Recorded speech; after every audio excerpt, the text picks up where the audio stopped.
আল্লাহ রাব্বুল আলামিন বলেছেন, ওয়ামা মিন দাব্বাতিন ফিল আরদি ইল্লা আলাল্লাহি রিজকুহা। এই পৃথিবীর বুকে এমন কোন বিচরণশীল জীব নাই যে জীবের রিজকের দায়িত্ব আমি আল্লাহ আমার নিজ হাতে গ্রহণ করি নাই। সব জীবের রিজকের চাবি আমার হাতে। কার হাতে? তাহলে ভয়টা কিসের?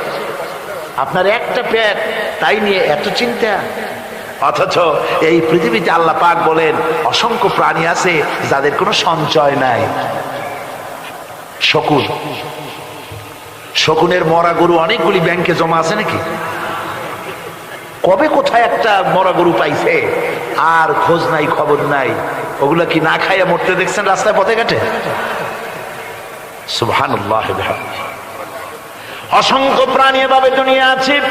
আল্লাহ রাব্বুল আলামিন বলেন যাদের কোনো সঞ্চয় নাই, যারা কোনো সঞ্চয় করে না, এ ধরনের সাপগুলি, শিয়ালগুলি, বাঘগুলি, পাখিগুলি, জলচর প্রাণী, স্থলচর প্রাণী আর অন্তরিক্ষে মহাশূন্যে উড়ে বেড়ায় যে সব প্রাণী, এ ধরনের শত সহস্র কোটি কোটি প্রাণী, তারা সকাল বেলায় খালি পেট নিয়ে বেরিয়ে যায়। খালি পেট নিয়ে সকাল বেলায় বেরিয়ে গেল, আবার সন্ধ্যায় যখন বাসায় ফেরে সমস্ত প্রাণীগুলির পেট আল্লাহ রাব্বুল আলামিন ভরে দেন। সুবহানাল্লাহ। একটা প্রাণীও খালি পেটে বাড়ি ফেরে না। সুবহানাল্লাহ, সুবহানাল্লাহ। অথচ তাদের কিন্তু জন্ম নিয়ন্ত্রণের ব্যবস্থাও নাই। জঙ্গলে যত প্রাণী আছে তারা কি কোনদিন মিছিল করে এসে বলেছে বাংলাদেশ সরকার আমাদের জঙ্গলের মধ্যে কোনো খোঁজ খবর তো আপনারা রাখেন না, এখানে বাচ্চা কাচ্চা বেশি হইতেছে আর খাওয়াইতে পারি না, এবার কিছু পরিবার পরিকল্পনার ওষুধপত্র পাঠান? কোনদিন বলেছে? বলে নাই, বলবেও না। কে খাওয়ায়? আল্লাহ পাক খাওয়ায়। আল্লাহ পাক খাওয়ায়। সুতরাং আল্লাহ রাব্বুল আলামিন রিজকের মালিক, একথা বিশ্বাস করতে হবে। সেই বিশ্বাসের অর্থ এই নয় যে আপনি চুপ করে বসে থাকবেন আর ফেরেশতারা রান্না করে আপনারে রূপচাঁদা মাছ খাওয়াই দিয়ে যাবে, এরকম বিশ্বাস করতে হবে, কাজ করতে হবে। এর ফলে আল্লাহ রাব্বুল আলামিন রিজকের ব্যবস্থা করবেন। ঈমান আনার পর প্রথম যে কোয়ালিটিটা হবে সেই কোয়ালিটি হচ্ছে পার্সোনালিটি, আত্মসম্ভ্রম, আত্মমর্যাদা। দুনিয়ায় কারোর সামনে মাথা সে নত করবে না, মাথা নত করবে কেবলমাত্র আল্লাহর কাছে। সে বিশ্বাস করবে খাইরিহি ওয়া শাররিহি মিনাল্লাহি তাআলা, ভালো মন্দ সব কার কাছ থেকে হয়? আল্লাহর কাছ থেকে হয়। সে কিছুতেই বিশ্বাস করবে না যে কোনো মাজারের কাছে গেলে, কবরের কাছে গেলে আমার তকদির পাল্টে যাবে, কোনো মোমেন্ট তা বিশ্বাস করবে না। কথা বুঝতে পেরেছেন? ভালো করার মন্দ করার সবটা মালিক আল্লাহ সুবহানাহু ওয়া তাআলা। এরপরে দুই নম্বরের যে কোয়ালিটি সৃষ্টি হবে মুমিনের মধ্যে ঈমান আনার পর, সে গুণটা হচ্ছে সে বিনয়ী হবে। বিনয়, বিনম্রতা আর এক বৈশিষ্ট্য। বিনয় এবং বিনম্রতার বৈশিষ্ট্য হবে। তার কারণ হচ্ছে ঈমান আনার পরে সে জানতে পেরেছে আল্লাহ রাব্বুল আলামিনের কর্তৃত্ব থেকে বেরিয়ে আসার ক্ষমতা কারো নাই। অহংকার করে যাব কোথায়? আস্ফালন করে যাব কোথায়? আল্লাহর রাজত্বের বাইরে, আল্লাহর ক্ষমতার বাইরে যাওয়ার ক্ষমতা তো কারোই নাই। সুতরাং অহংকার তার মধ্যে জায়গা পাবে না। আল্লাহ পাক দুনিয়ার সমস্ত মানুষের জিনকে পরিষ্কার করে বলেছেন, ইয়া মাশারাল জিন্নি ওয়াল ইনস ইন ইসতাতা'তুম আন তানফুযু মিন আকতারিস সামাওয়াতি ওয়াল আরদ ফানফুযু লা তানফুযুনা ইল্লা বিসুলতান। হে পৃথিবীর মানুষেরা আর জেনেরা, যদি সম্ভব হয় আমার আকাশের নিচের থেকে, জমিনের উপর থেকে বেরিয়ে যা।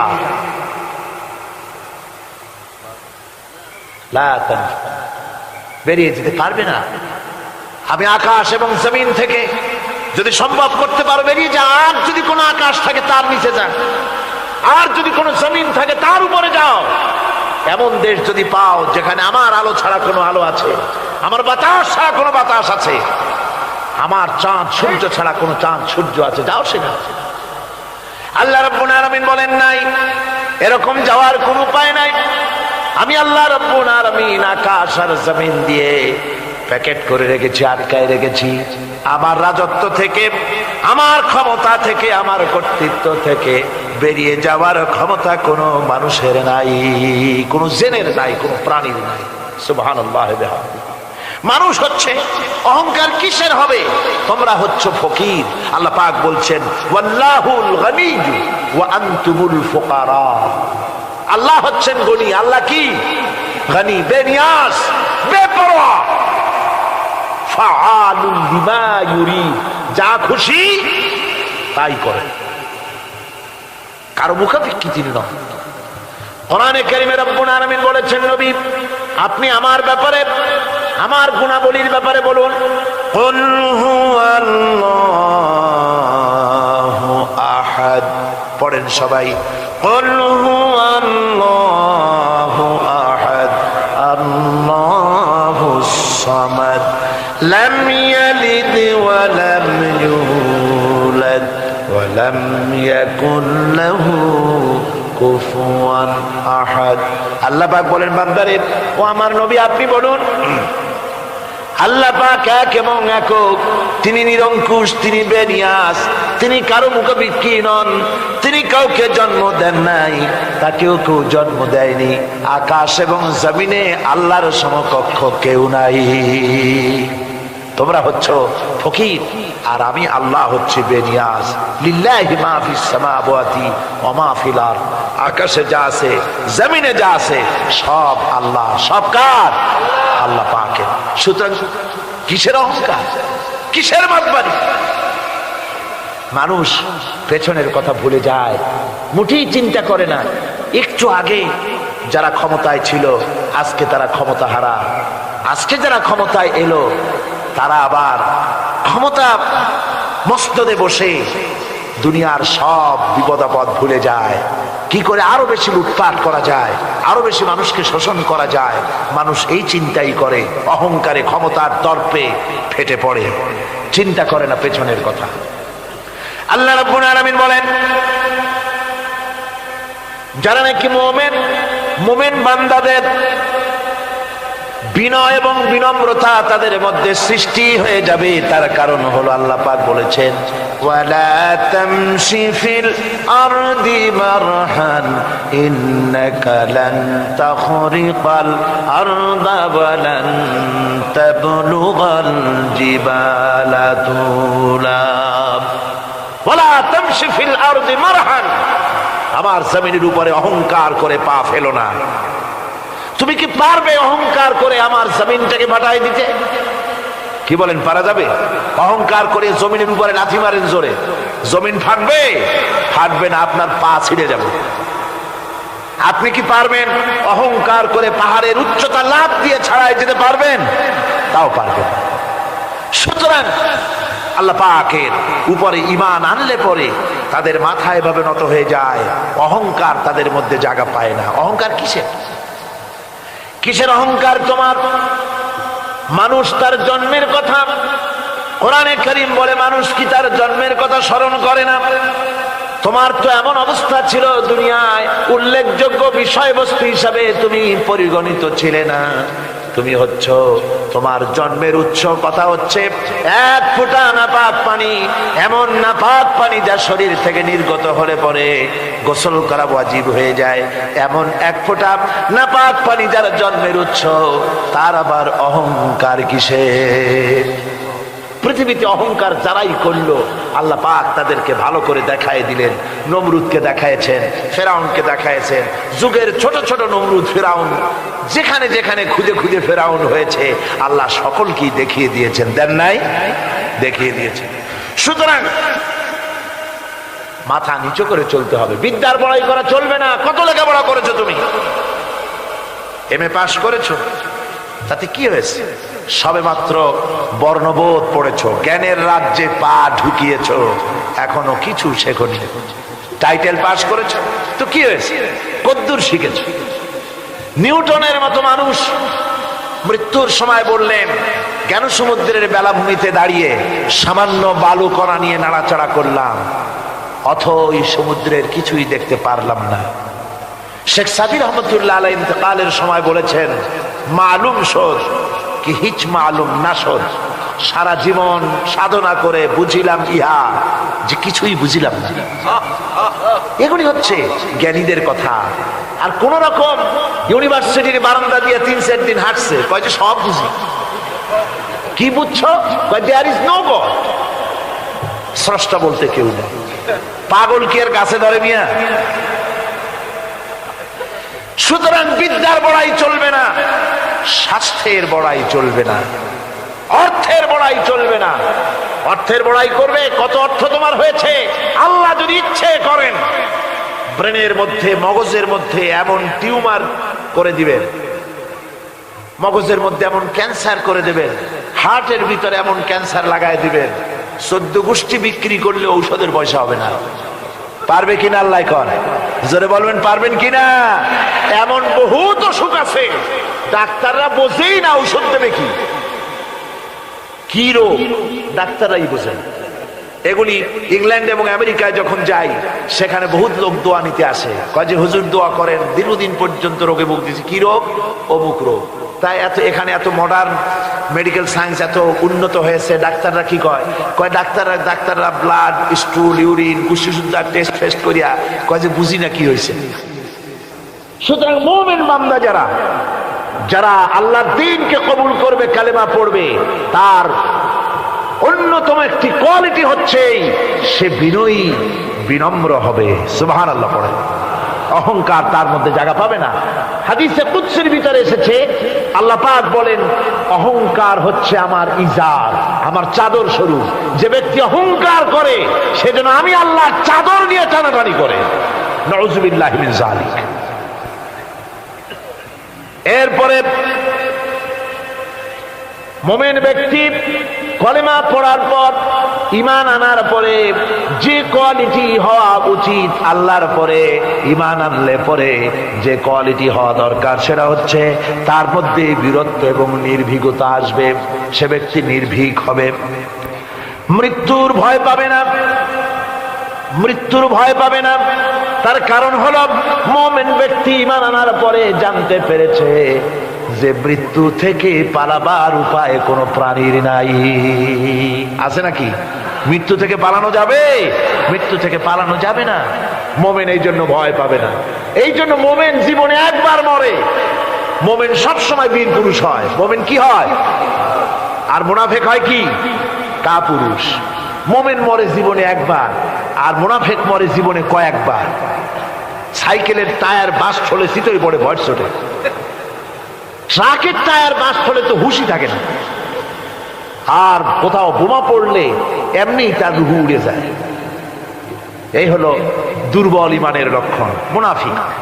আর মুমিন ব্যক্তি এগুলি ভয় পায় না। তার কারণ হচ্ছে কোরআনে কারীম বলেছে, কুল ইন্নাল মাউতাল্লাযী তাফিররুনা মিনহু ফাইন্নাহু মুলাকীকুম। বলো, মৃত্যুর থেকে পালাবার কোন উপায় নাই। যেখানেই যাও না কেন মৃত্যু তোমাকে ধরবেই। তোমাকে যেখানেই যাও তুমি, মৃত্যু তোমাকে খুঁজে বের করবেই। মরণ থেকে পালাও তুমি, মরণ তোমায় লইবি ঘিরি। যদিও সুদূর আকাশ পানে, লুকাও সেথায় লাগিয়ে সিঁড়ি। এ মহারোগের চিকিৎসক নাই, নাই সে ঔষধ জগতে। খুঁজিয়া কাতর হইলে কি হবে, পারিবে না তারে ফিরাতে। যেখানেই যাও পালাবার উপায় নাই, মৃত্যু তোমাকে ধরবেই। এই মৃত্যুর কাছ থেকে পালাবার পথ যখন নাই, তখন ক্ষণস্থায়ী জীবনের মায়া করে হকের রাস্তা থেকে বিরত থাকার কোনো অর্থ হয় না। বরং এই রাস্তায় যদি জীবন দেওয়া যায়, সে জীবন, সে মৃত্যু নয়, সেটার নাম জীবন। সেটার নাম কি? জীবন। আরে জীবন তো আল্লাহ কিনে নিয়েছেন। আমাদের জীবন কে কিনে নিয়েছেন? আল্লাহ রাব্বুল আলামিন বলেছেন, ইন্নাল্লাহা আশতারা মিনাল মুমিনিনা আনফুসাহুম ওয়া আমওয়ালাহুম বিআন্না লাহুমুল জান্নাহ। আল্লাহ পাক বলেন, আমি আমার মুমিনের জান এবং মালকে খরিদ করে নিয়েছি, বিনিময় আমার মুমিনকে আমার জান্নাত দান করে দিয়েছি। মুমিনের মালটাও আমার, জানটাও আমার। তো আসলে জান আর মাল কার? আল্লাহ পাকের। তো আল্লাহ ইচ্ছেটা কিনেছেন, আমাদের ইচ্ছেটা। আমরা আমাদের ইচ্ছে মতো আমাদের মাল খরচ করতে পারবো না, আমাদের ইচ্ছে মতো জান খরচ করতে পারবো না। মাল আর জান সবটাই খরচ হবে আল্লাহর জন্য। কার জন্য? আল্লাহর জন্য করতে হবে।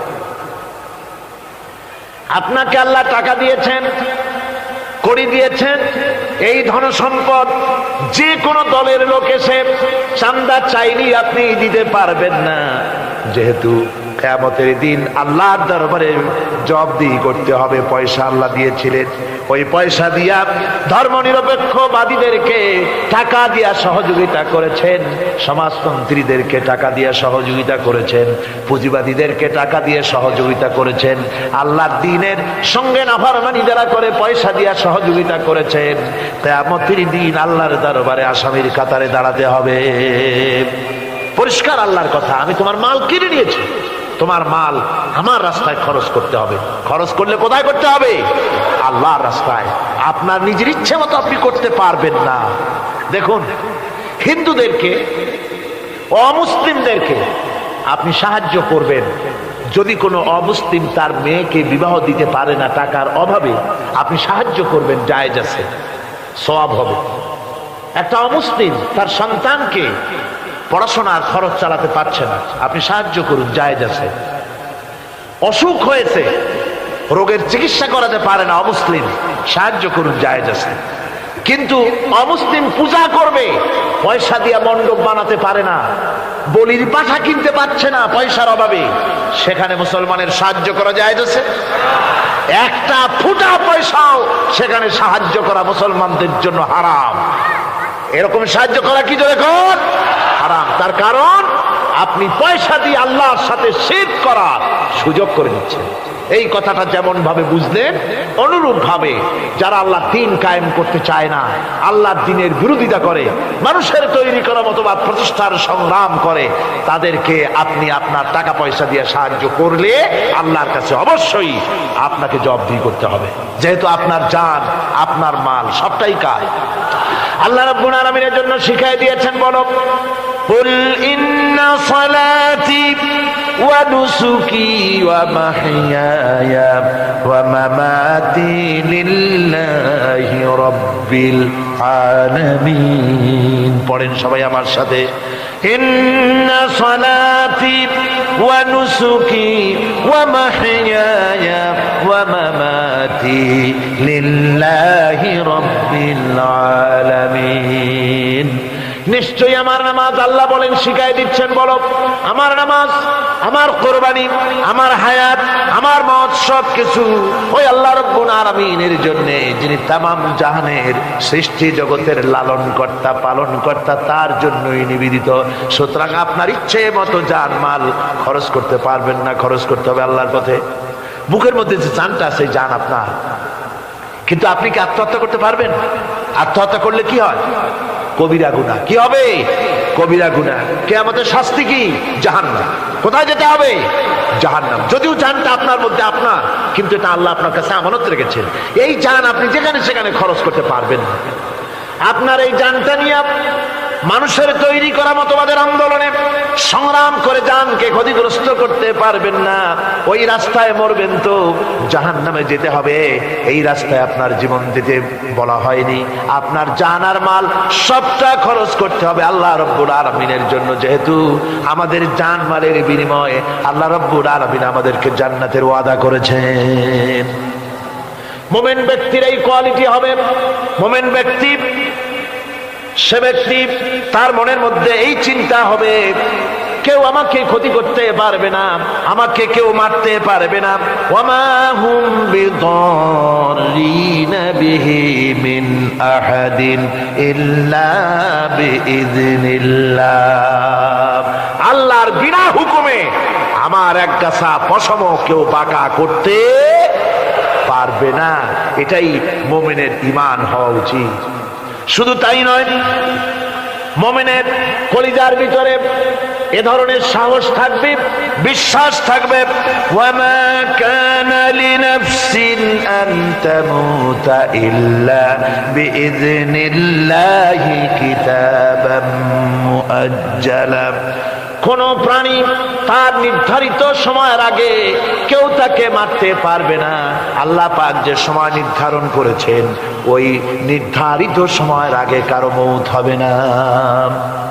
নির্ধারিত সময়ের আগে কারো মৌত হবে না।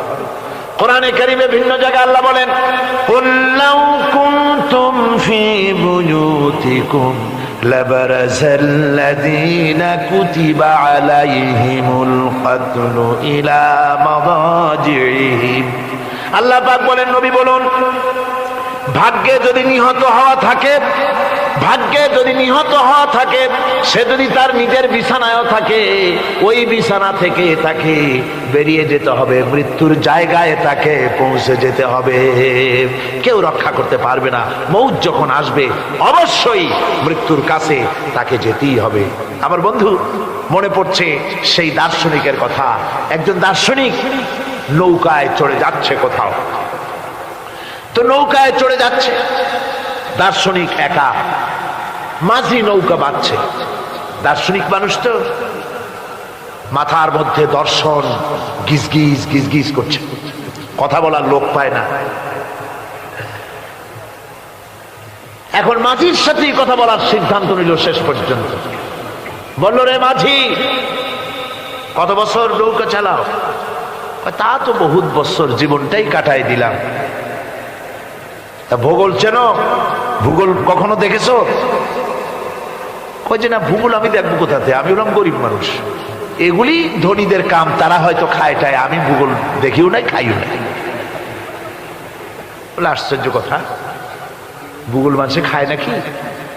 জীবনটা তো চারে নেই, নষ্ট করে ফেলাইছে। মাঝি দাঁতগুলো বাইর করে দিয়ে বলতেছে, স্যার হইতেও পারে। কিছুক্ষণ পর দার্শনিক বলছে, এই বেটা, দর্শন বোঝো? স্যার খামোখাই শরম দিচ্ছেন, এ সমস্ত বড় লোকের খাবার, ওগুলি আমার সামনে বলে লাভটা কি? আমরা গরিব মানুষ, এগুলি আমরা কোনোদিন দেখিও নাই, খাইও নাই। দার্শনিক বলছে, বেটা বেওকুফ, দর্শন মানুষে বুঝি খায়? তোর জীবন আটা নাই মিশা। মাঝি কয়, হইতেও পারে। এবার দার্শনিক বলছে, এই বেটা, কিছুই তো জানো না, খালি দাব বাইর করো, ইতিহাস চেনো? মাঝি বলছেন, স্যার এইবার একটা কথা বলছেন যেটার সাথে কিছুটার মিল আছে, আমি খাইছি। সেটা হচ্ছে, বাপ গরিব ছিলেন, কিন্তু মাঝে মধ্যে শীতের মৌসুমে পাতিহাঁস জবাই করে আমরা খাইতাম, আর বিবাহের সময় শ্বশুর বাড়ির রাজহাঁস জবাই করে খাওয়াইছিল, কিন্তু ইতিহাস তো খাই নাই, ওইটা কোথায় পাওয়া যায়? দার্শনিক বলছে, বেকুব বেটা, ইতিহাস আর পাতিহাঁস বুঝি এক? তোর জীবন তো বারো নাই মিশা। মাঝি কয়, হইতেও পারে। কিছুক্ষণ পর উত্তর দিকে কালো মেঘ উঠেছে, আকাশ থমথমে ভাব, নদীর ভিতরে তুফান সৃষ্টি হয়েছে। মাঝি বলছে, স্যার সাঁতার জানেন? কয় যে না মাঝি, সাঁতার তো জানি না। মাঝি কয়, স্যার ভূগোল, দর্শন, ইতিহাস, 3 সাবজেক্টে আমার জীবন 12 আনা মিশা। এখন তো দেখি এক সাবজেক্টে 16 আনাই মিশা আপনার। আমার তো চারেনা আছে, 12 না ফের চারেনা তো আছে, ওই চারেনা দিয়ে আমি সাতরাইয়া কেনারায় উঠে যাব, আর ইতিহাস দর্শন পাতিয়াস খাইয়া ডুবে মরমিয়া। এবার দার্শনিক বলছে, আরে মাঝি, মানুষকে এরকম নৌকো ডুবে মরে নাকি? কয় মরে না, আমার বাপ এই নৌকার মাঝি ছিল, তারপরে এই নৌকা বাইতে বাইতে আমার বাপ এই নৌকার মধ্যে মরছে ডুবিয়া। আচ্ছা, তোমার দাদা?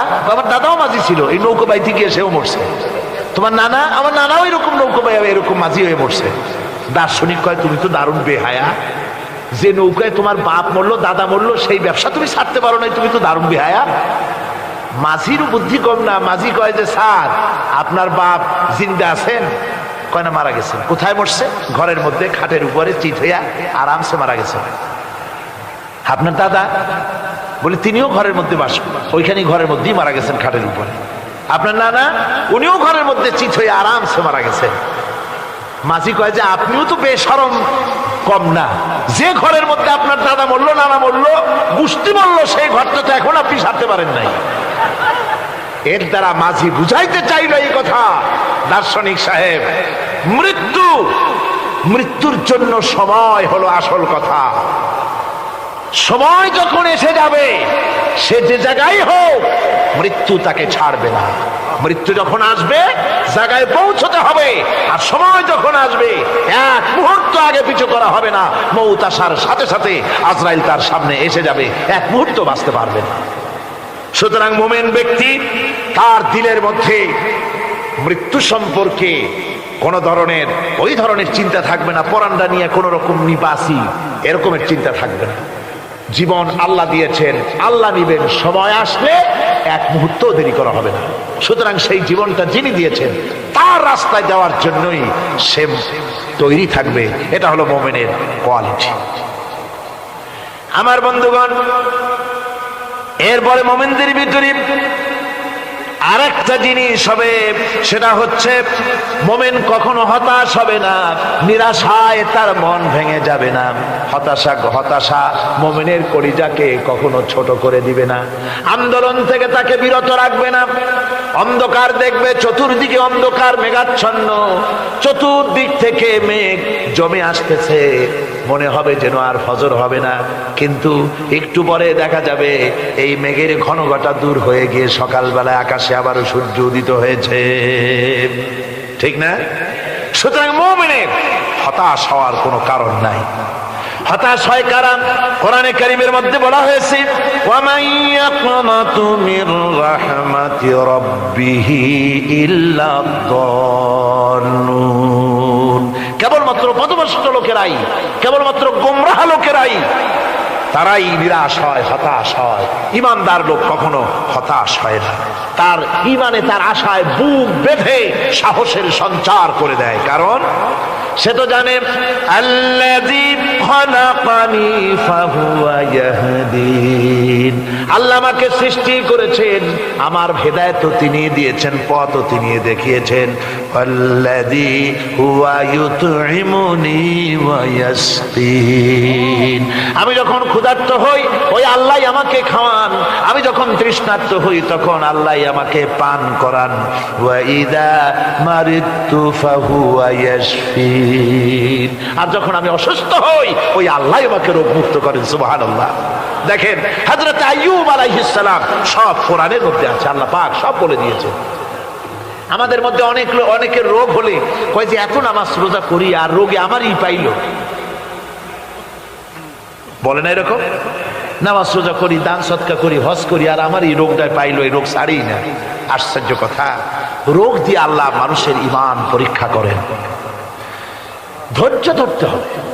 হযরত আইয়ুব আলাইহিস সালামের রোগ হলো, 18টি বছর পর্যন্ত রোগে ভুগলেন।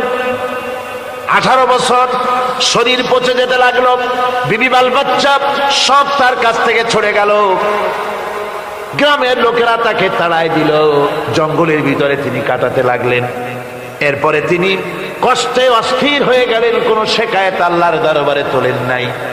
বলেছেন, আয় আল্লাহ পাক, আমি দারুণ ভাবে রোগগ্রস্ত হয়ে পড়েছি, আর তুমি রহমান রহিম। হযরতে আইয়ুব আলাইহিস সালাম 18টি বছর রোগ ভোগ করার পর যখন তিনি লক্ষ্য করলেন শুধু শরীরের ভিতরেই পোকা না, এবার পোকা জিহ্বার মধ্যে শুরু হয়ে গেছে, জিহ্বায় পোকা ধরেছে, গায়ের গোশতে পোকা, পুষ পোকা, পচে পচে শরীর পড়তেছে, জিহ্বার মধ্যেও পোকা হয়ে গেছে। হযরত আইয়ুব আলাইহিস সালাম এবার আল্লাহর দরবারে হাত তুলে বলেন, রব্বুল আলামিন, এতদিন কোনো কথা বলি নাই, 18টি বছর পর্যন্ত হাসি মুখে আমি সহ্য করে চলছি, তুমি রোগ দিয়েছো বলার আমার কিছুই নাই, কিন্তু এবার অবশ্যই শিকায়েত করব, যেহেতু আমার জিহ্বায় পোকা ধরেছে, মাবুদ আমার জিহ্বায় পোকা দিও না, আমার জিহ্বায় যদি পোকা হয়ে যায় তাহলে তোমার মতো আল্লাহর জিকির আমি কি দিয়া করব? আয় আল্লাহ, জিহ্বাটা সুস্থ রাখো যাতে করে তোমার জিকির করতে পারি। সুবহানাল্লাহ। আমার আল্লাহ রাব্বুল আলামিন পরিষ্কার করে কোরআনে কারীমের মধ্যে বলে দিলেন, আমি আইয়ুব আলাইহিস সালামের আইয়ুবের রোগ মুক্ত করে দিলাম এবং তার হারানো সব সম্পদ আমি তাকে দান করে দিলাম। মুমিন বান্দা যারা, তারা রোগে শোকে এভাবে কাতর হবে না, নিরাশ হবে না, মনে করবে আল্লাহ রাব্বুল আলামিন আমাকে পরীক্ষা করছেন, এরপরে নিয়ামত আসবে, হতাশা তাকে পেয়ে বসবে না। দেখেন ইউসুফ আলাইহিস সালাম, তাকে কুয়ার মধ্যে ফেলে দিল, কারা? ভাইরা কুয়ার মধ্যে ফেলে দিল। কুয়ার মধ্যে ফেলানো হয়েছে, ভাইরা মনে করলো এটা মরণ কুয়া, এটা মৃত্যু কূপ, এখানে ইউসুফ আলাইহিস সালাম শেষ হয়ে যাবে। কিন্তু ওই 11 ভাইরা জানতো না এটা মৃত্যু কুয়া নয়, এটা হচ্ছে একদিকে কুয়ার মুখ আর একদিকে মিশরের সিংহাসন। এটা কেনানের কুয়ার মধ্য থেকে ইউসুফ আলাইহিস সালাম ঢুকলেন, এটা একটা টানেল, সুড়ঙ্গ পথ, কুয়ার এক মাথা দিয়ে ঢুকলেন আর এক মাথা দিয়ে মিশরের সিংহাসন দখল করলেন। সুবহানাল্লাহ। আল্লাহ কোথা থেকে কোথায় নিয়ে গেলেন। হযরতে ইয়াকুব আলাইহিস সালাম সন্তানের শোকে অস্থির হয়ে গেলেন, সন্তানের শোকে অস্থির হয়ে গেলেন, কিন্তু তিনি নিরাশ হন নাই, হতাশ হন নাই, তিনি বলেছেন ফাসাবরুন জামিল আসাল্লাহু আইয়াতিয়ানি বিহিম জামিআন ইন্নাহু হুয়াল আলিমুল হাকীম। ফাসাবরুন জামিল, আমি উত্তম ধৈর্য ধারণ করব এবং আমি আশা করি অতি শীঘ্র আল্লাহ রাব্বুল আলামিন আমার যা আমি হারিয়েছি আমাকে আল্লাহ পাক মিলাই দিবেন। সুবহানাল্লাহ বিহামদি। আর আল্লাহ পাক হযরত ইয়াকুব আলাইহিস সালামের কাছে হযরত ইউসুফকে মিলাই দিলেন। সুবহানাল্লাহ বিহামদি। সুতরাং মুমিন ব্যক্তি কখনো নিরাশ হবে না, হতাশা নিরাশায় তার মন ভেঙে দেবে না। দেখা যাচ্ছে ইসলামী আন্দোলন আর বুঝি রইল না, বুঝি শেষ হয়ে গেল। চতুর্দিক থেকে বন্য হায়নারা অস্ত্র নিয়ে, বিদেশি টাকা নিয়ে, সম্পদ নিয়ে চতুর্দিক থেকে হামলা শুরু করেছে, আর বাঁচার পথ নাই। ইসলামী আন্দোলন বুঝি শেষ না। মুমিন যারা, তারা হতাশায় ভোগে না। কি বলেন, হতাশায় ভোগে? মোটেই হতাশায় ভোগে না। তারা মনে করে নিশ্চয়ই এর ভেতরে রয়েছে কল্যাণ। এর মধ্যে কি রয়েছে? আমরা দেখতে পাই হযরত ইউনূস আলাইহিস সালাম মাছে তারে গিলে ফেলে দিল, হতাশায় তিনি হার্ট ফেল করেন নাই। মাছের পেটের মধ্যে যদি কেউ চলে যায়, বেরিয়ে যাওয়ার জন্য কোনো ব্যাকডোর আছে নাকি? কোন পালাবার কোন রাস্তা আছে? মাছের পেটের জানালা দরজা আছে কিছু? কিছুই নেই। তিনি হতাশ হলেন না। মাছের পেটের ভেতরে বসে হযরত ইউনূস আলাইহিস সালাম বুক ভরা আশা নিয়ে আল্লাহর দরবারে তিনি ঘোষণা করলেন, লা ইলাহা ইল্লা আনতা সুবহানাকা ইন্নী কুনতু মিনাজ জালিমিন। পড়েন না সবাই, লা ইলাহা ইল্লা আনতা সুবহানাকা ইন্নী কুনতু মিনাজ জালিমিন। হযরত ইউনূস আলাইহিস সালাম বললেন, আল্লাহ তুমি ছাড়া কোনো ইলাহ নাই, তোমার পবিত্রতা ঘোষণা করছি, আমি জালিমদের অন্তর্ভুক্ত হয়ে গেছি। তিনি যখন চিল্লাচ্ছিলেন, মাছের পেটের ভিতরে বসে যখন কাতরুক্তি করতেছিলেন, আল্লাহ বুঝি তখন শোনেন নাই সে কথা? কি বলেন? আল্লাহ বুঝি তখন তন্দ্রায় বা নিদ্রায় ছিলেন না? আল্লাহ পাক কি ঘুমান? তন্দ্রায় যান? লা তাখুযুহু সিনাতুন ওয়ালা নাওম। আল্লাহ রাব্বুল আলামিন বলেন কোন তন্দ্রা বা নিদ্রা আল্লাহ রাব্বুল আলামিনকে স্পর্শ করে না। হযরত ইউনূস আলাইহিস সালাম যখন মাছের পেটের ভিতরে বসে চিৎকার মারলেন, আল্লাহ পাক বলেন, ইউনূস রে, তোমার ওই ডাক কেউ শোনে নাই, দুনিয়ার কোন রাজা বাদশাহ শোনে নাই, দুনিয়ার কোন বন্ধু বান্ধব তোমার শোনে নাই, কিন্তু আমি তোমার আরশের মালিক আমি রব্বুল আলামিন শুনেছি। শুধু শুনি নাই, সঙ্গে সঙ্গে জবাব দিয়ে দিয়েছি। ফাস্তাজাবনা লাহু ওয়া নাজ্জাইনাহু মিনাল গাম্মি। পড়েন, ফাস্তাজাবনা লাহু ওয়া নাজ্জাইনাহু মিনাল গাম্মি ওয়া কাযালিকা নুনজিল মুমিনিন। আল্লাহ পাক বলেন আমি জবাব দিলাম। মাছের পেটের ভিতরে বেদনা শুরু হয়ে গেল, মাছ আর তলদেশে শুয়ে থাকতে পারলো না, সাঁতরাতে পারলো না, মাছ ভেসে উঠল উপরে। পেটের যন্ত্রণায় মাছ কিনারায় চলে এসে বমি করে দিতে পারলে যেন বাঁচি, এই অবস্থা মাছের হলো। কিনারায় চলে এলো, বমি করে ইউনূস আলাইহিস সালামকে ফেলে দিল, মাছও বাঁচলো, ইউনূস আলাইহিস সালামও বাঁচলো। আল্লাহ রাব্বুল আলামিন বলেন, মুমিনেরা শোনো, শুধু ইউনূসকে নয়, ওয়া কাযালিকা নুনজিল মুমিনিন। এইভাবে করে মুমিন বান্দারা যদি আমাকে ডাকে, আমার কাছে যদি হাত ফাইলায়, আমি আল্লাহ রাব্বুল আলামিন মুমিনদের এভাবে বিপদ মুক্ত করে দেই। আল্লাহ পাক বিপদ মুক্ত করে দেন। ওয়া মান ইয়াত্তাকিল্লাহা ইয়াজআল লাহু মাখরাজা। আল্লাহকে যে ভয় করে আল্লাহ তার জন্য রাস্তা খুলে দেন। জোরে কোন সুবহানাল্লাহ। দেখেন ইউসুফ আলাইহিস সালাম, জুলাইখা তাকে আটকায় ফেলেছে ঘরের মধ্যে, তালা দেওয়া, খিল দেওয়া, সিটকানি মারা, পালাবার পথ নাই, চতুর্দিকে উলঙ্গ নগ্ন চিত্র। আর এই সুন্দরী যুবতী নারী জুলাইখা তার প্রেম নিবেদন করেছে হযরত ইউসুফের কাছে। যৌবনে ভরা টকবগে যৌবনের যুবক হযরত ইউসুফ আলাইহিস সালাম, সৌন্দর্যের পিরামিড, বাঁচার কোনো পথ নাই জুলাইখার কুপ্রবৃত্তি চরিতার্থ করে দেওয়া ছাড়া। কিন্তু হযরতে ইউসুফ আলাইহিস সালাম আল্লাহ রাব্বুল আলামিনকে ডাকলেন, হতাশায় ভেঙে পড়লেন না, আল্লাহকে ভয় করলেন, আল্লাহকে ডাকলেন। আল্লাহকে ডেকে, আল্লাহকে ভয় করে তালাবদ্ধ দরজার দিকে যখন দৌড় মারলেন, রব্বুল আলামিন আপন কুদরতে দরজার তালাগুলি খুলে দিলেন। ভাইরা আমার, এভাবে করে মুমিনেরা কখনো হতাশ হয় না। ফাইন্না মাআল উসরি ইউসরা, ইন্না মাআল উসরি ইউসরা।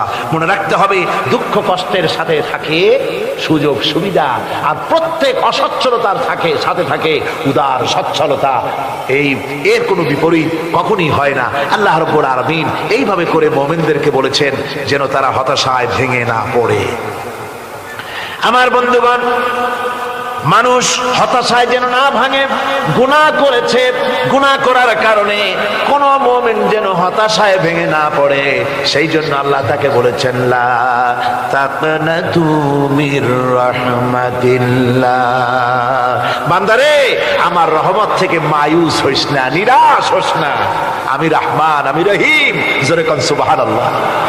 আমার বন্ধু, আপনারা কোন পৃথিবীতে কে আছে এমন, কোন সত্তা আছে এমন যে অপরাধীকে দেখে বলে আয় তোরে মাফ করে দেব?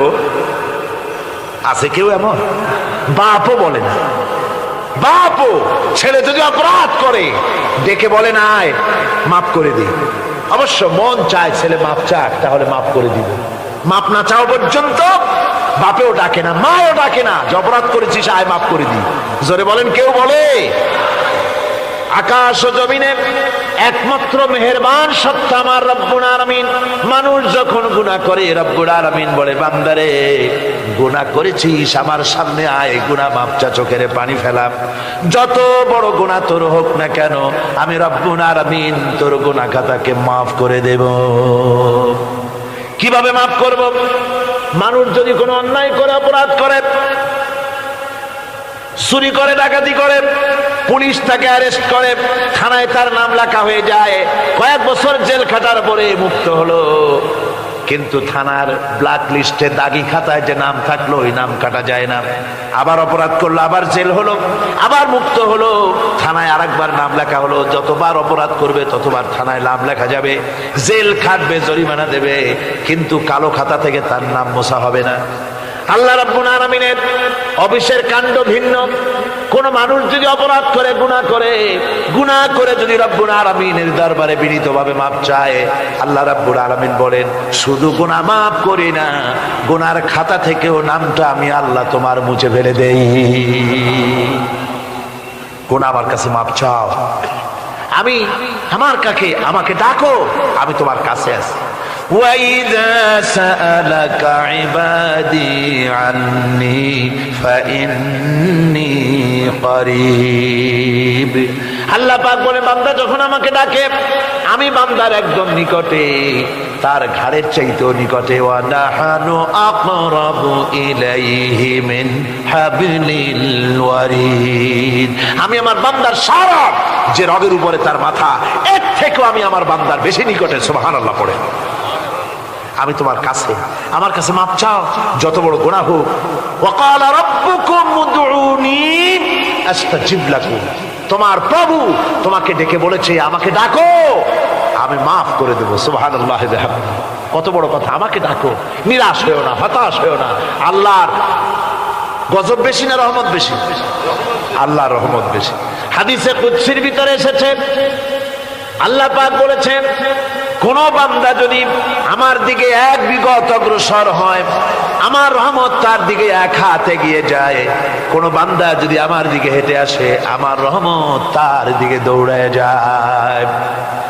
বান্দা যখন আল্লাহর দরবারে দুহাত উঁচু করে চোখের পানি ফেলে দেয়, মুসলিম শরীফের হাদিসের ভিতরে এসেছে গভীর রাত্রে, রাতের তৃতীয় অংশে আল্লাহ রাব্বুল আলামিন প্রথম আকাশে আসেন আর ডেকে বলেন পৃথিবীতে আছো নাকি কেউ গুনাহ করে জীবন বরবাদ করে দিয়েছো, আমার কাছে মাপ চাও।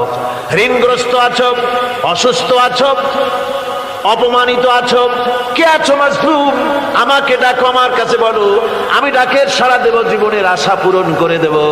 ওই সময় যেই সমস্ত লোকেরা কাঁদে তাহাজ্জুদের নামাজ পড়ে, আল্লাহ জিজ্ঞেস করেন ফেরেশতারা অমুক অমুক দেশে অমুক অমুক বান্দারা কাঁদে কেন?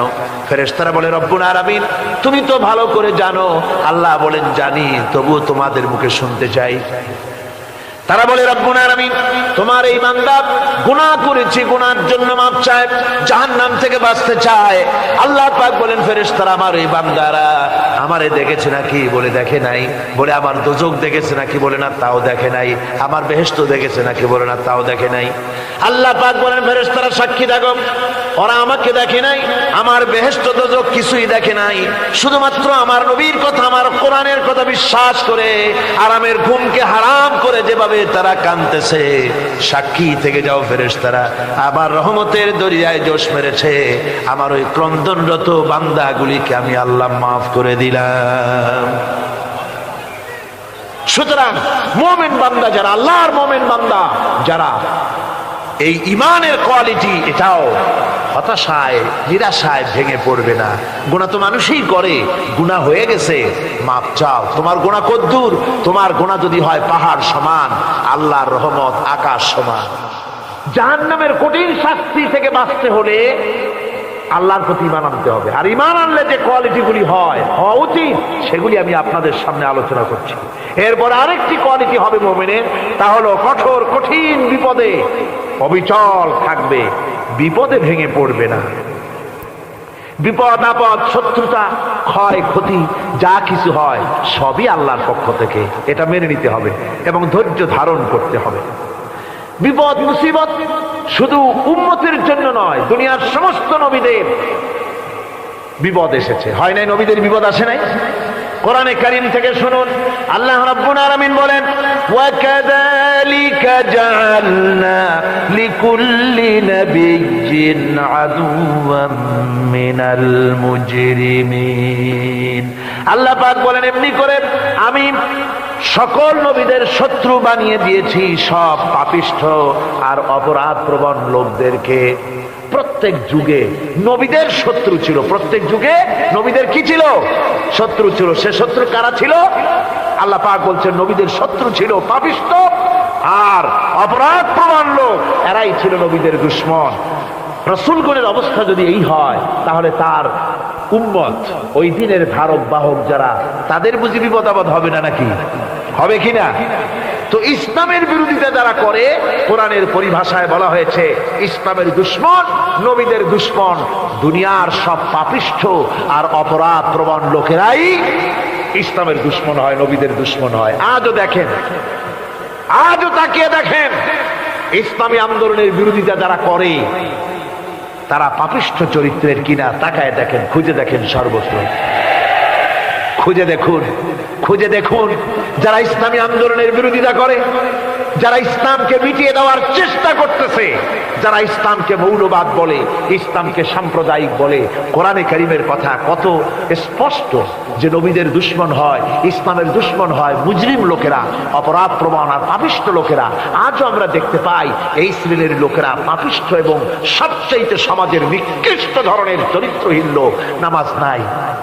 আপনি খুঁজে দেখেন ইসলামী আন্দোলনের বিরোধিতা যারা করছে, যারা নেতৃত্ব দিচ্ছে, নামাজ নাই, রোজা নাই, চরিত্র নাই, হজ নাই, যাকাত নাই, মদ, জুয়া, জেনা, ব্যভিচার ইত্যাদিতে লিপ্ত।